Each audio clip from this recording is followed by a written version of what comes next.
We are back. Okay, today's movie review. If you had watched one of my VHS hauls from recently, and I had been wanting to watch this because my kids love the 007 GoldenEye game for Nintendo 64, and in multiplayer there is a villain in the final level of GoldenEye. They use the Baron Samedi. I don't know how to pronounce it. Anyway, we are reviewing 1973 Live and Let Die. Sorry for the bad lighting. This movie has a 2-hour and 1-minute runtime. GM sponsored all the vehicles in this movie, and pretty much every car in the movie is a 73 Chevrolet. Full-size, coupes, you name it. This movie also has a soundtrack by Paul McCartney and Linda McCartney and the band Wings that was nominated for Best Song at the 1974 Academy Awards, but it did not win. It lost to The Way We Were. And this is an iconic soundtrack.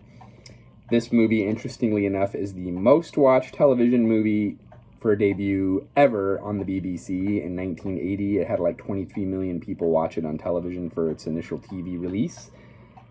So that came out like 7 years after for TV. This is the first James Bond 007 movie to not feature Sean Connery. This movie is directed by Guy Hamilton, and they actually wanted Connery to come back. 1971, Diamonds Are Forever is probably my favorite James Bond film, and that was McCartney's last film for a while, and then they brought in Roger Moore. Although they had the United Artists had wanted to cast an American. They had even extended the invitation for Burt Reynolds to play James Bond, but he felt that the part should be played by an Englishman, and eventually Moore was brought on. And he had some big shoes to fill. He was in the film. It was based off of the 1954 Ian Fleming novel of the same name, and they had a whole slew of Ian Fleming novels to choose from. This picture was made at the height of the blaxploitation film movement, and they decided to kind of play heavily on that and have a black villain. It is the first Bond movie not to feature archetype evil world-conquering villain. It's going after the drug trade. It was very un-Bond-esque, according to a lot of things that I read. But this movie was a huge financial success. It has crazy boat chase scene that's held a Guinness World Records for the longest jump from a speedboat, like a 110-foot jump from a ramp. They made 26 fiberglass speedboats for this film, and 17 were destroyed. And that's the one thing that I remember about this movie, because I watched it when I was a kid, and I just remember thinking, this is so cool. And then I wanted to watch it again to see if it held up. That boat chase scene is a little long. Overall, I think this is up there with a lot of the James Bond movies, even Diamonds Are Forever being my favorite film. They're just kind of cheesy, and it shows with average audience reviews. Actually, that's not true. So let's just get right into the review and we'll talk more about the film, because there was a lot to talk about with this film. I am 3 out of 5 after rewatching this film for the first time since probably the mid-2000s when I was in high school. IMDb is 6.7 out of 10. Rotten Tomatoes is 66%. However, Google users putting in their own reviews are 85%. So this movie still is quite popular, and it is a great movie. I would say it's a classic movie. Great villains, but it is just very cheesy. Like I said, they were playing off the whole blaxploitation thing, which is just kind of cheesy. Roger Moore is kind of more of a comedic Bond, and he wasn't trying to be anyone other than himself. So they kind of wrote the movie for his lines, having a lot more comic relief, adding this Sheriff J.W. Pepper, played by Clifton James, this goofball, deep south southern sheriff, to just add more sappy comic relief.